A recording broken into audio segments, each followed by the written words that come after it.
कितने बम बरस गए फलस्तीन पर, क्यों नहीं निकलते? एटमी ताकतें होने के बावजूद भी लोग तगड़ा बयान भी नहीं देते। क्यों नहीं देते? बुज़दिल है। मैदानों में एटमी बम से नहीं लड़ा जाता, ईमान की ताकत से लड़ा जाता है। तरस नहीं आता तुम्हें उन बच्चों पर? सिसकती बिलकती मखलूक पर? तो कहां है अक़वाम मुत्तहिदा की तंजीमें, और कहां है वो यूरोप जो कुत्तों और बिल्लियों के हुकूक पर तंजीमें बनाते हैं, जो जानवरों के हुकूक की बात करते हैं? वो कहां अपने दिलों में छुप गए? फलस्तीन के अस्पतालों पर बम बरसे तो तुम्हारा क्या ख्याल है? तुमसे हिसाब से नमाज रोजे कौन है? अल्लाह के बंदे तड़पते रहे और रब पूछेगा नहीं? रसूल पाक अलैहिस्सलाम ने तो फरमाया, मालिक क़यामत के दिन कहेगा, मैं जो उसकी शान के लायक है। अल्लाह फरमाएगा, मैं भूखा था, तूने खाना क्यों नहीं खिलाया? मैं प्यासा था, तूने, ये सही मुस्लिम की हदीस, मुझे कपड़ों की जरूरत थी, लाया क्यों नहीं? बंदा अर्ज करेगा, मालिक तो खाने पीने से पहनने से पाक है। तो रब फरमाएगा, वो जो तेरे पड़ोस में बंदा भूखा था, तो बंदा तो मेरा ही था ना। वो जो प्यासा तड़प रहा था, तो मेरा ही था ना। वो जिन अस्पतालों पे बम बरसते हैं, वो कौन है? वो जहां जनाजे पढ़ने को कफन मुयस्सर नहीं, वो कौन है? जब वो पूछेंगे बुला के तुमको अपने सामने, तो क्या जवाब जुर्म दोगे तुम खुदा के सामने? तुम सो रहे हो, सियासतें कर रहे हो, इलेक्शन की बातें कर रहे हो? खुदा से डरो। एक बात बड़ी ज़रूरी है, वो मैंने आपसे ज़रूर करनी है। एक आयत है कुरान पाक की, सूरत बकरा पहला सिपारा, आयत नंबर 120। अल्लाह ताला ने ना एक हद बयान कर दी। फरमाया, वलन तरदा अनकल यहूद वलन नसारा हत्ता तत्तबिया मिल्लतहुम। फरमाया, ये यहूदी और ईसाई तुमसे हरगिज़ राजी नहीं होंगे। ये कुरान है, और सादा तर्जमा तफसीर की भी ज़रूरत नहीं। ये मुआहदे कर लें, मोहब्बत के वादे कर लें, ये तुमसे राजी नहीं होंगे। कब राजी होंगे? हत्ता तत्तबिया मिल्लतहुम, यहाँ तक कि तुम इनके दीन की पैरवी करने लग जाओ। मेरा जब पहली दफ़ा पासपोर्ट बना तो मैंने सारा पढ़ा, किताबें पढ़ने का शौक था शुरू से। उसके हर सफ़े पे लिखा है कि सिवाय इसराइल के, यानी आप पूरी दुनिया में ये सबज हिलाली पासपोर्ट लेके जा सकते हैं, खबरदार इसराइल आप ये पासपोर्ट लेके नहीं जा सकते। यानी इतनी नफरत किसी मुल्क से कि उस पर लिख के छाप दिया हर सफ़े पर कि ये पासपोर्ट सिवाय इसराइल के हर मुल्क के लिए कारामद है। मेरा सवाल है अरब के उन लीडरों से जिन्होंने इसराइल के साथ मुआहदा किया, मुझे बताओ, तुम्हें फलस्तीन की बेटियां भूल गई ना सारी की सारी? तुम्हें वो माँ भूल गई ना जो मस्जिद अक्सा के दरवाजे पे खड़ी होकर चीखें मारती थी और कहती थी, कोई अली को खबर करो कि मेरी बच्चियां कैद में हैं? वो भूल गई? तुम्हें वो बहन भूल गई ना जिस पर शराब की बोतल उंडेलते थे इसराइल के फौजी? वो आपको अभी भी वीडियो मिल जाएगी। वो उंडेलते थे शराब की बोतल, उसे पकड़ते थे, दस्त दराजी करते थे, और वो बेटी कहती थी, या रहमतल लिल आलम। भूल गया तुम्हें वो सारा कुछ? तुमने 1 मिनट लगाया, और तुम मुआहदा किससे करवा रहे हो? अमेरिका के सदर से। इतना जुल्म किया तुमने, इतना कातिल के साथ मुआहदा। क्या समझते हो फलस्तीन वालों का कोई वाली वारिस नहीं? सुनो, मेरे रसूल करीम सल्लल्लाहु अलैहि वसल्लम ने फरमाया, मेरा कोई मालदार उम्मती दुनिया से चला जाए, पैसे जायदादें छोड़ के जाए, तो उसकी औलाद में बांट देना, लेकिन अगर उसके जिम्मे कर्जा हो तो मेरे पास आ जाना, मैं अपने उम्मती का कर्ज अदा करूंगा। जिसका कोई वारिस नहीं होता, मदीने वाला उसका वारिस होता है। मैं कर्ज दूंगा अपने उम्मती का। क्या समझते हो फलस्तीनी लावारिस है? सुबह कयामत नबी पाक तुमसे सवाल करेंगे, तुम्हें अल्लाह के हुजूर हाजिरी देनी है। क्यों नहीं सुलह करता इसराइल फलस्तीन के साथ? लबनान के साथ दोस्ती क्यों नहीं करता? शाम सारा कट गया इसराइल की वजह से। आज तुम्हें ख्याल आया उनके साथ मुआहदा करने का? हमें सबक पढ़ाते हो, खुदा से डरो।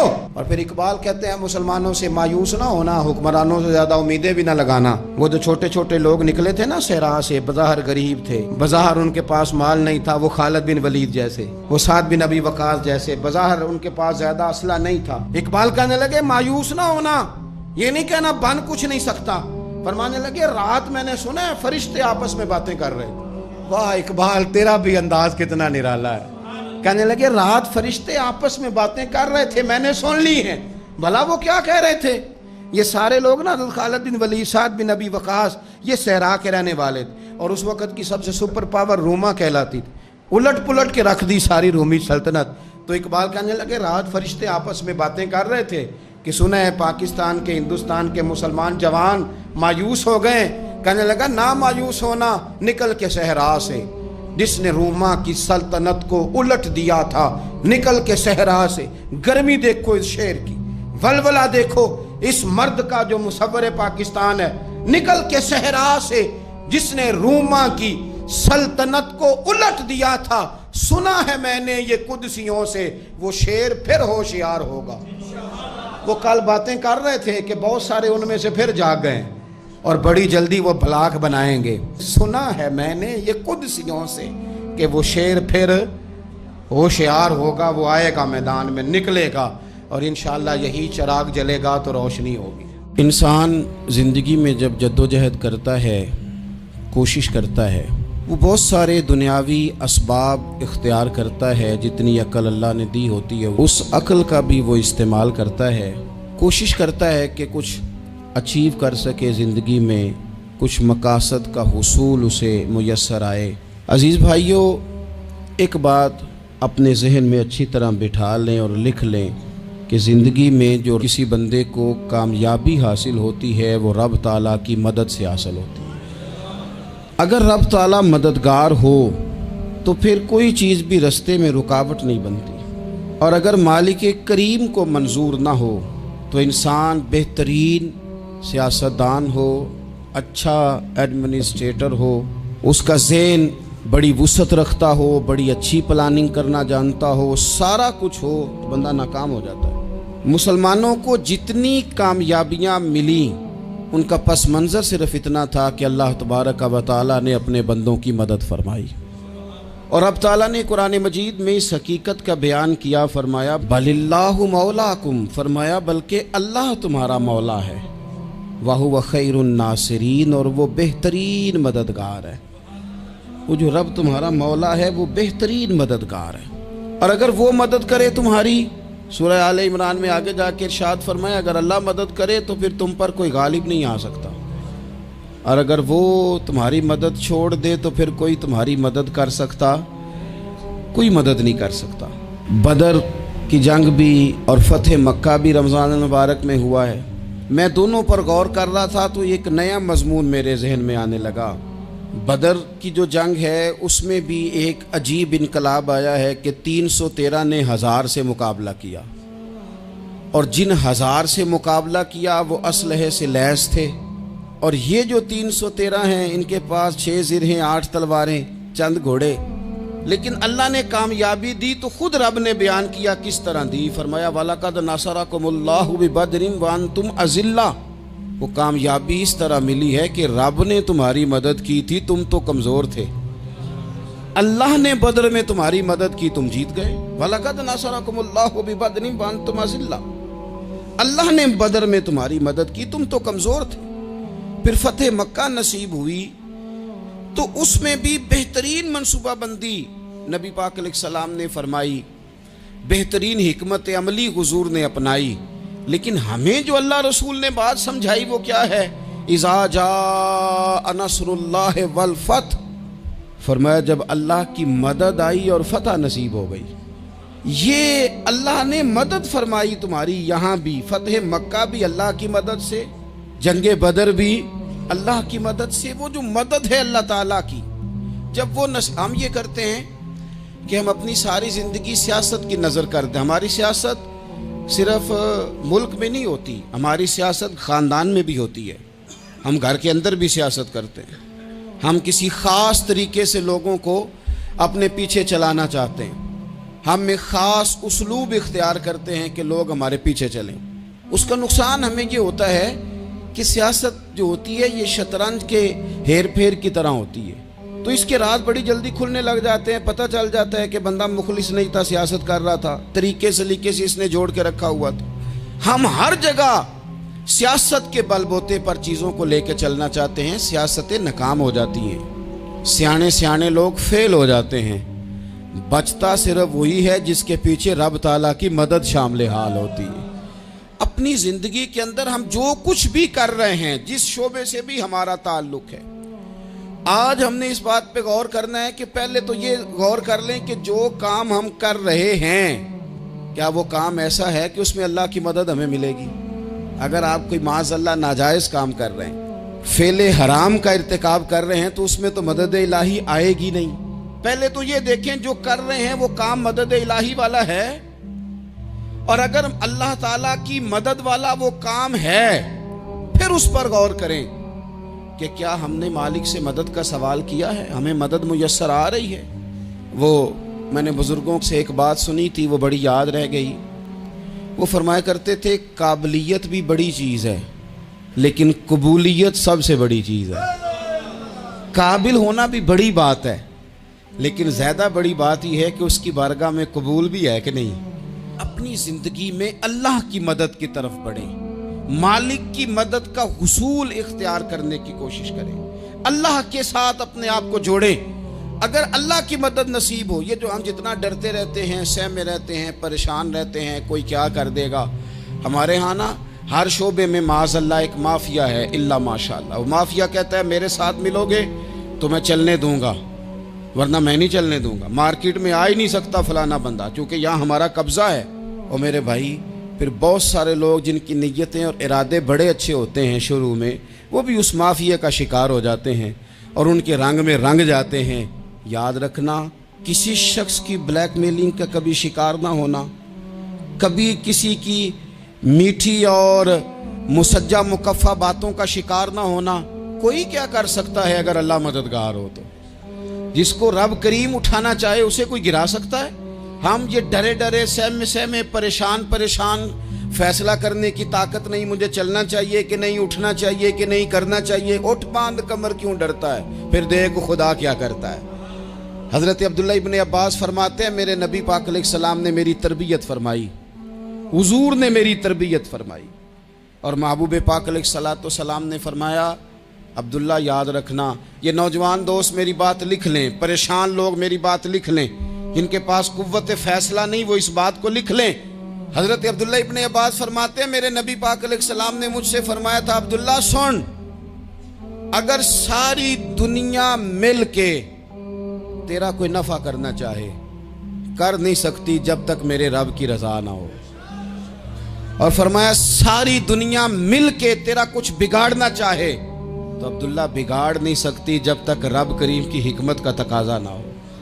लोगों से डरना, लोगों की तरफ देखना, माहौल देख के अपने राह का तयन करना, हर बंदे के ख्यालात के मुताबिक ढलने की कोशिश करना, फलाना ना नाराज हो जाए, फलाना ना नाराज हो जाए, वो जिसने होना हो जाए, बस रब रसूल नाराज ना हो। अपनी जिंदगी में अपने मालिक को मौला जान के, बलिल्लाहु मौलाकुम, अल्लाह तुम्हारा मौला है, वहुवा खैरुन नासिरीन, वो बेहतरीन मददगार है। तवज्जो जब भी करें रब की जानिब करें, अपने दिल का किबला दुरुस्त रखें, सोचों के जाविये सीधे रखें। मेरे भाई मालिक जब बंदोबस्त कर दे ना, जब मालिक बंदोबस्त कर दे फिर ऐसा बंदोबस्त करता है कि लोगों के पास ना चारा नहीं रहता। हजरत मरियम रज़ियल्लाहु ताला अन्हा पाकबाज थी, मस्जिद में रही थी, पर मालिक की हिकमत के तकाजे बड़े अजीब है ना। फिर जनाब मरियम को अल्लाह ताला ने बगैर शौहर के औलाद अता कर दी। ये बात ही ऐसी थी, वो किसी ने कहा था कि मखलूक तो फनकार है इस दर्जा के पल भर में, संगे दरे काबा से भी असनाम तराशे, तुम कौन हो क्या चीज़ है दागे कबाबी। लोगों ने तो मरियम पे भी इल्ज़ाम तराशे। तो लोगों ने कहा किधर से ले आई बच्चा, तेरा बाप तो ऐसा नहीं था, कहां से ले आई। अल्लाह करे मैं आपको समझा सकूं, जरा अपने आप को वहां खड़ा करें कि एक पाक बाज औरत, पाक बाप की बेटी, तैयब माँ की बेटी और अल्लाह के घर में परवरिश पाने वाली खातून, एक वो वक्त और एक ये वक्त कि उस औरत को कटहरे में खड़ा करके पूछा जा रहा है कि माज़अल्लाह तेरी गोद में बच्चा जायज नहीं है, कहां से लाई है। अब खुद से सफाइयां बंदा कितनी को दे, कितनी को वजाहतें करे। और मैंने तो अपनी जिंदगी में देखा है ज्यादा वजाहत देने वाले को भी लोग झूठा समझने लग जाते हैं। ज्यादा वजाहत देने पर भी लोग कमजोरी का इजहार समझते हैं कि कमजोर पड़ गया। आप सुलह की कोशिश करते हैं, सामने वाला बुज़दिल समझ लेता है। ज्यादा वजाहतें भी कमजोर कर देती हैं। अब हजरत मरियम को कटहरे में खड़ा करके कहा बच्चा किसका है। तो फिर खुदा बंदोबस्त जब करे, अल्लाह जब मददगार हो, तो फिर हजरत मरियम की गवाही दरख्तों से नहीं दिलवाई उसने, पत्तों से नहीं दिलवाई, फिर फरिश्ते नहीं भेजे। हजरत मरियम कहने लगी मुझसे ना पूछो, वो जो पंगूड़े में है उसी से पूछ लो, उनसे पूछो ना, वो कौन है पूछ लो, उनसे कर लो सवाल। उन्होंने कहा पंगूड़े में चंद दिनों का बच्चा, ये जवाब देगा? मददगार था रब।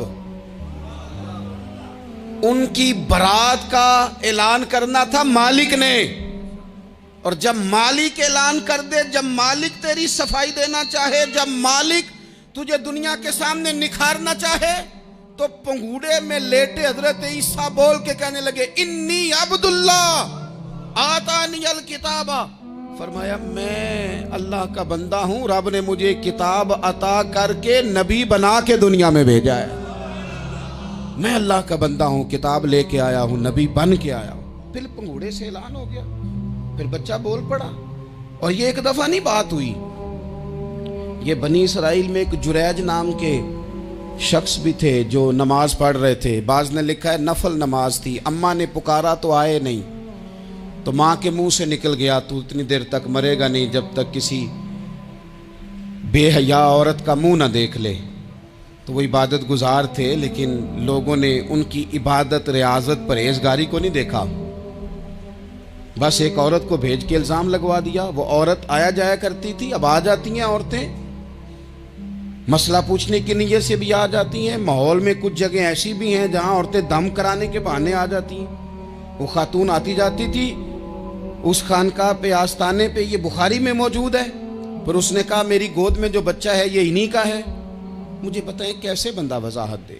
हालात खराब हो गए, लोग कुटिया जलाने लगे, माहौल और तरह का बन गया। मेरे नबी पाक अलैहिस्सलातु सलाम फरमाते हैं फिर उस रब के बंदे ने कहा मालिक तू करीम है, तेरी मशीयत का तकाजा आया जो मेरी माँ ने जुमले बोले थे, पर अब मैं वजाहत देने के काबिल नहीं रहा, अब तू ही करम करेगा तो दरवाज़ा खुलेगा।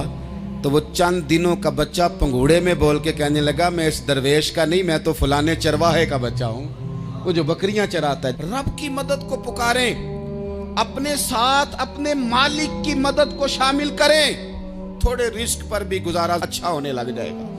सारे लोग आपको गिराने की तदबीरें कर रहे होंगे और मालिक आपको इज्जतें अता फरमा देगा, उसकी बारगाह से हिकमत का तकाजा और हो जाएगा। हमने सारी जिंदगी लोगों को राजी करने में गुजार दी, सारी जिंदगी बुढ़ापा आ गया बच्चों को पालते, और बच्चों ने आखिरी उम्र में कह दिया अब्बा अगर कोई ढब का काम कर लेते तो आज हमारे दिन भी फिर न जाते। सारी जिंदगी गुजार दी बहन भाइयों को राजी करने में, सारी जिंदगी गुजार दी जिम्मेदारियां उठाने में। उनको 99 दफा दिया, एक दफा नहीं दिया तो उन्होंने कह दिया तूने तो कभी दिया ही नहीं, तू था ही नहीं। सारी जिंदगी मोहल्लेदारों, इलाके वालों को राजी करने में गुजार दी। और मैंने ऐसे लोग भी देखे दीन के लिए वक्त गुजारा, लेकिन जब बुढ़ापे में दांत काम ना करते थे तो वक्त के मुफ्तियों को भी मस्जिदों की कमेटियों ने कह दिया अब आपकी समझ नहीं आती, हमने खतीब को यौर रखना है, न देखो दुनिया की तरफ, दुनिया रुला देती है, न राजी करो बंदों को, बंदे थका देते हैं, न पीछे भागो हर वक्त दुनियादारों के, ये इंसान को कमज़ोर कर देते हैं। वो तो करीम ही बड़ा है, 2 आंसू ज़मीन पर बाद में गिरते हैं, बंदे के गुनाह सारे पहले माफ़ फरमा देता है। अल्लाह की मदद का हुसूल, अपने मालिक की मदद की तरफ बढ़ना, आपको बदर की जंग भी यही दरस देगी, आपको ओहद का मैदान भी यही सबक देगा, फतेह मक्का भी यही सबक देगा। मेरे दोस्तों, जब रब मदद फरमाए, जब अल्लाह मददगार बने। दोस्तों से एक बात अक्सर करता हूँ, मैं कहता हूँ कि जितने दर्द से आप अमीर को अपनी कहानी सुनाते हैं ना, और जिस तरह आपके आंसू बात करने से पहले गिर जाते हैं कि गरीब हैं, बच्चियां हैं, कारोबार नहीं, ओ मेरे संगियों, इससे आधे आंसू अपने रब की बारगाह में बखेरो, उसके हुजूर अर्ज गुजार हो जाओ, उससे तलब करो। एक वक्त इंसान पर जिंदगी में ऐसा आता है कि उसे यूं महसूस होता है कि मेरा साया भी जरा सा पीछे हट गया है, उसे यूं लगता है कि मैं किसी सहारे पे हाथ डालता हूं तो वो भाग जाता है मुझसे। लेकिन मालिक की बारगाह ऐसी अजीम बारगाह है, रब रसूल के आस्थाने इतने बड़े हैं कि आप जब वहाँ कशकोले तलब दराज करते हैं तो झोली फैलाने में देर लगती है, उनको भरने में तो कोई देर नहीं लगती। हमने अपना सोच का किबला ही दुनिया को बना लिया है। ये जो अल्लाह वालों की मदद है, ये तो है नहीं, अल्लाह ही की मदद है। लेकिन ये जो सेठों की तरफ तवज्जो करना, नवाबों की तरफ तवज्जो करना, दुनियादारों की तरफ तवज्जो करना और अपना मिजाज इस तरह का बना लेना, यारो गर्दन को झुका देता है खैरात का पत्थर, जहां में मांगने वालों के सर कभी ऊंचे नहीं होते। और इकबाल कहते हैं, गैरत है बड़ी चीज जहाने तगो दो में, पहनाती है ये फक्र को ताजे सरदारा। मैं अर्ज करूंगा कि अपनी आप जब तवज्जो का किबला अल्लाह रसूल को बनाएंगे तो रब फरमाते वयर्ज़ुक़हु मिन हैसु ला यहतसिब, मैं ना तुझे वहां से रिस्क दूंगा जहां से कभी तेरा गुमान भी नहीं गया होगा। यहां से भी मिल सकता है, तूने सोचा भी नहीं होगा। बुखारी शरीफ में हदीस है, हज़रत जाबिर इब्न अब्दुल्लाह फरमाते हैं, नबी पाक सल्लल्लाहु अलैहि वसल्लम ने ना 300 लोगों का एक लश्कर रवाना किया किसी मुहिम के लिए, किसी जिहाद के लिए। हज़रत अबू उबैदा बिन जर्राह रदी अल्लाह ताला अन्हु अमीर लश्कर थे। फरमाते गुर्बत इतनी ज़्यादा थी, भूख इतनी ज़्यादा थी कि एक एक खजूर दिन में एक वक्त खाने को मिलती थी, और कुछ दिन ऐसे आए कि अब खजूर भी नहीं मिल रही। फरमाते इतनी ज़्यादा भूख लगी मुजाहिदीन को, 300 बंदा पत्ते खा के गुजारा होने लगे। ये बुखारी में मौजूद है। आप फरमाते कि दरिया के किनारे हमारा पड़ाव था, ठहराव था। जब भूख से निढाल हो गए ना, वयर्ज़ुक़हु मिन हैसु ला यहतसिब, अल्लाह वहाँ से रोज़ी देता है, गुमान भी नहीं होता। फरमाते हैं एक मछली अल्लाह ताला ने दरिया के किनारे भेजी। फरमाते हैं वो थी तो मछली पर पहाड़ जितनी थी। बुखारी में लफ्ज़ हैं, हज़रत जाबिर इब्न अब्दुल्लाह रदी अल्लाह ताला अन्हु फरमाते हैं 300 आदमी 18 दिन तक उस मछली को खाते रहे, मछली खत्म ही नहीं हुई। मछलियां नहीं, मछली। कहते हैं 18 दिन 300 बंदा खाता रहा, मछली खत्म ही नहीं हुई। और फरमाते हैं कि उसकी हड्डी निकाल के, कांटा कहेंगे आप अपनी जुबान में, कहते हैं वो निकाल के ना तो उसको खड़ा किया ना जब, तो ऊंट कजावे समेत उसके बीच से गुजर जाता था। 2 उसके कांटे जोड़े। फरमाते हैं वो उसका गोश्त हम खाते थे और उसकी चर्बी बतौर तेल के हम जिस्मों पे मलते थे, बीमारों को उससे सुकून आता था, तंदुरुस्ती शिफा होती थी।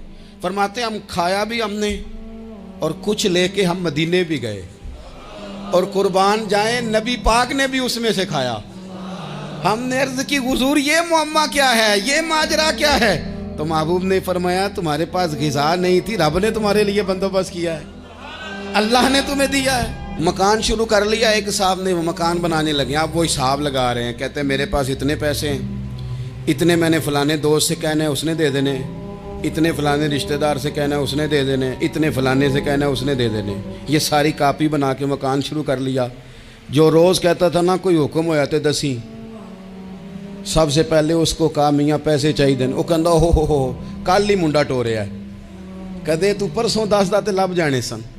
मैं आपको अपने तजर्बे की बात बता रहा हूँ। जिन लोगों का ख्याल होता है ना कि आप स्टार्ट करें फलाना काम, हम आपके साथ हैं, अल्लाह का ही कोई निज़ाम है, वो बिल्कुल भी नहीं साथ होते।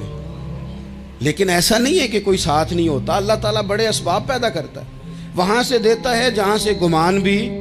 हमारा ये ज़हन बन जाता है, हम सारी अपने हिसाब से चलते हैं, इतने रिश्तेदारों से, इतने, कौन आपके साथ चलेगा? सवाल ही नहीं पैदा होता। ये सारे काम छोड़ के सबसे पहले 2 रखते पढ़ो, अपने रब की बारगाह में, रसूल कायनात की बारगाह में गुजारिशात और इस्तिगासे पेश करो, वहां से खैर तलब करो। दुनियादार क्या देंगे, क्या दे सकते हैं, क्या हैसियत होती है किसी? अल्लाह कहता है वहां से दूंगा। तो जो अल्लाह माल दे वो लेना चाहिए कि रिश्तेदारों का माल देखना चाहिए? जो अल्लाह दे वो लेना चाहिए कि सेठों नवाबों की जेबें देखनी चाहिए? जो अल्लाह दे वो कबूल करना चाहिए या देखना चाहिए कौन सा आदमी कहां पहुंच गया? छोड़ो, अपनी मट्टी पे चलने का सलीका सीखो। किसी के संगे मरमर पे चलोगे तो फिसल जाओगे, फिसल जा। इस पर एक और बात अर्ज कर दूं, सही बुखारी से, मुस्लिम से। एक और बात, कुछ चीजें ऐसी हैं जिनसे अल्लाह की मदद आती है, मदद मिलती है। एक चीज उनमें से ऐसी है जिससे बहुत मदद नाज़िल होती, वो है कि जब रब आपको दे ना तो फिर आप भी उसके रास्ते में दें, फिर मदद आती है, फिर और आता है। बुखारी मुस्लिम में हदीस है, ये ज्यादा ही तवज्जो तलब अमर है, इस पर आप गौर करेंगे। हजरत अबू हुरैरा फरमाते हैं कि नबी पाक अलैहिस्सलाम ने फरमाया, एक शख्स ने बादलों के अंदर से आवाज़ सुनी कि फलां आदमी का खेत और बाग खुश्क हो गया है, वहाँ बरसो और उसके खेत को सैराब करो। वो बड़ा हैरान हुआ कि बादल से आवाज़ आ रही। फिर उसने देखा कि एक पहाड़ी पर बारिश हुई, वो बादल वहाँ बरसा, फिर नालियों से होता हुआ पानी एक तरफ चला। तो जिसने आवाज़ सुनी थी, हुजूर बयान कर रहे हैं, वो भी पीछे पीछे चला कि पानी किधर जा रहा है। उसने जाके देखा कि एक मकाम पे एक बाग को वो पानी लग रहा है और एक आदमी वो पानी लगा रहा है। उसने उससे पूछा, तेरा नाम क्या है? उसने कहा क्यों? कहने लगा बता ना। उसने नाम बताया तो कहने लगा, यही तो वो नाम है जो मैंने बादलों के अंदर से सुना है कि फलां के खेत को पानी दे दो। उसने कहा, यार तू क्या अमल करता है कि स्पेशल तेरे लिए बारिश बरसे?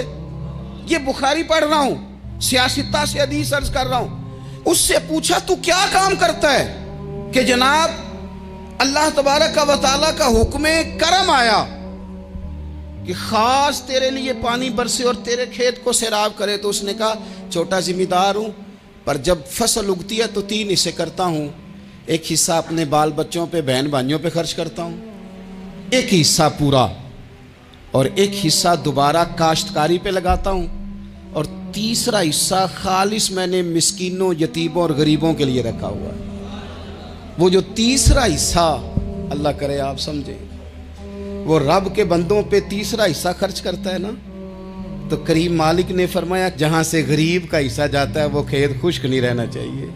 वो जहाँ से मिस्कीन रोटी खाते हैं वो खुश्क ना रहे। जहाँ से यतीमों को कुछ आता है कहीं उसकी फसल रह ना जाए।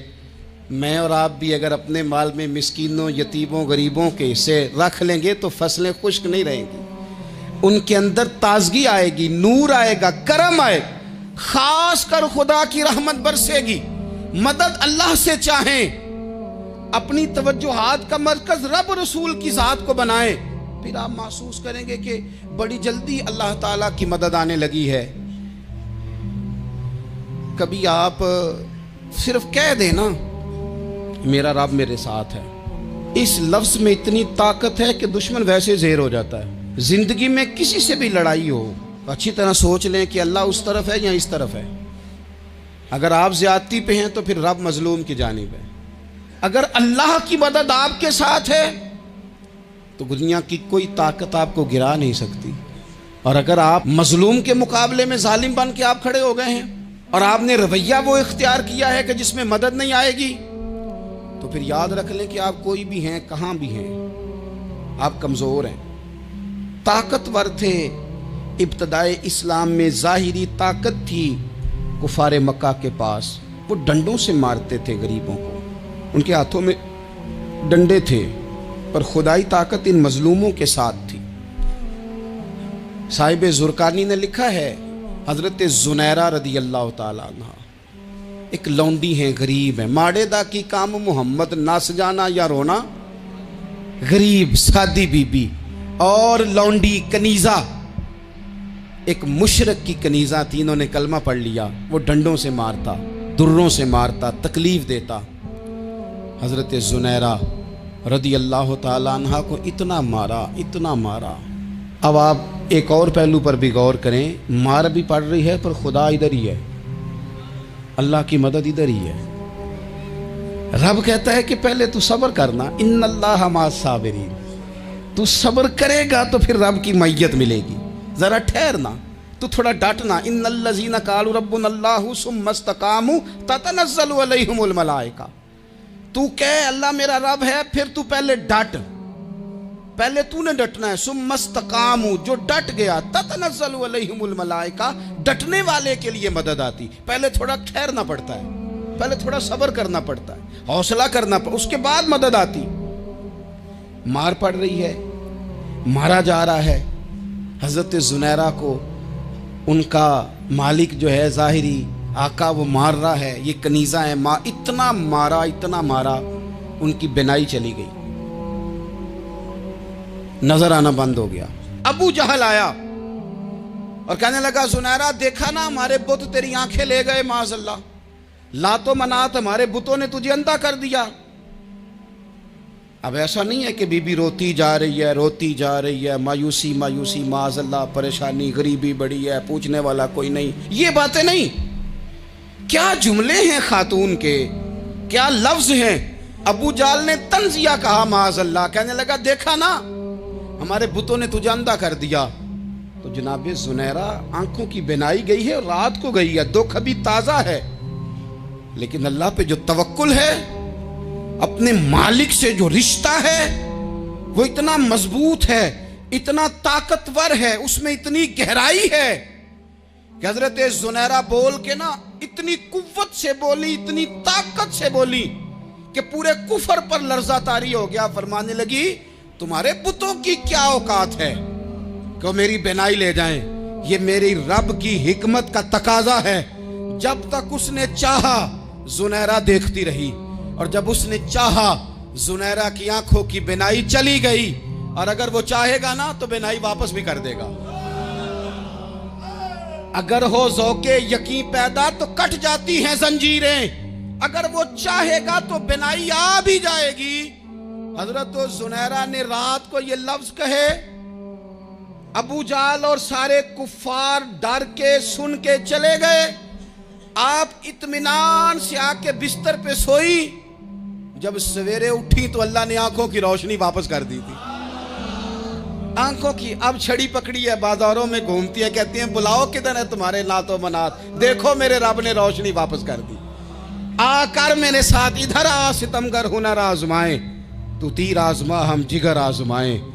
बीमार लोगों याद रखो, कह दिया डॉक्टर ने कि तू बड़ा बीमार है, तू बड़ा कमजोर है, ये हो गया वो हो गया, तो डॉक्टर अपने इल्म के मुताबिक बात कर रहा है। होगा तो वो जो मेरा रब चाहेगा। कमजोर हो जाना, परेशान हो जाना, तकलीफ में आ जाना, पता नहीं बात हो गई है तो जाने क्या हो जाएगा। अपनी जिंदगी के अंदर अपने रब से रिश्ता मजबूत करें, रसूल कायनात से रिश्ता मजबूत करें, अल्लाह वालों से रिश्ता मजबूत करें। हजरत ज़ुनैरा ने पैगाम दिया कि जिंदगी में जो जीना चाहते हैं तो वो रब का नाम लेके जी सकते हैं। जो अपनी जिंदगी में खुशियां देखना चाहते हैं तो रसूलुल्लाह के नाम पर खुशियां देखी जा सकती हैं। तवक्कुल की बुनियाद पर बंदा खुशियां ले सकता है। और अगर इंसान में तवक्कुल नहीं है तो फिर वो इस काले जादू से भी डर रहा है, वो नीले से भी डर रहा है, वो पीले से भी डर रहा है, वो फलाने से भी डर रहा है, वो मेरे खिलाफ फलाना रिश्तेदार साजिश कर रहा है तो डर रहा है, फलाना मेरे बारे में ये कर रहा है तो डर रहा है, वो पता नहीं दुनिया इधर हो जाएगी तो क्या हो जाएगा, उठ बांध कमर क्यों डरता है, फिर देख खुदा क्या करता है। तो इस सारी गुफ्तगू का निचोड़ आपको ये अर्ज़ किया है। सबसे पहले तो ये कि मैदानों में मदद भी अल्लाह की, रिस्क में मदद भी अल्लाह की, फसलें खुश्क हों तो मदद फिर भी अल्लाह करे, तो फिर सारी मदद, और अगर इंसान बीमार हो तो फिर भी मदद अल्लाह की। तो अपने अल्लाह की जानिब तवज्जो को बढ़ाएं, आप अल्लाह से मदद के सवाली बने। तिरमिज़ी की एक हदीस है, मैं आपको ज़िंदगी का तजर्बा बताता हूँ कि जब मैं बड़ा परेशान होता हूँ तो ये वाली रवायत खोल लेता हूँ, मज़ा देती है। मेरे नबी पाक अलैहिस्सलाम ने फरमाया, अपने दुख सेठों नवाबों को ना कहना, मालदारों का ना कहना, वरना अल्लाह तुम्हें कभी गनी नहीं करेगा। फरमाया अपने दुख अपने रब की बारगाह में अर्ज़ करना, जल्दी करे या देर से करे अल्लाह तुम्हें लोगों से बेनियाज कर देगा, अल्लाह तुम्हें गनी कर देगा। रात को बैठो ना उसकी बारगाह, उसे दुखड़े सुनाओ, छोटी छोटी बातें। हुजूर ने फरमाया नमक भी मांगो तो रब से मांगो, छोटी छोटी बात से शुरू करो ना। जब बंदा शुरू करता है ना छोटी छोटी चीज़ें, तो बड़ी सारी चीज़ें ये इस तरह होता है जैसे बंदा रब से गुफ्तगू कर रहा है, मालिक मुझे ये चाहिए, मालिक मैं यहाँ कमज़ोर हूँ, अल्लाह मैं यहाँ परेशान हूँ। आप ये करके तो देखें, लंबी लंबी दुआएं मांग के तो देखें, उसके हुजूर जुड़ के तो देखें, आप देखेंगे राहत कितनी है, सुकून कितना है।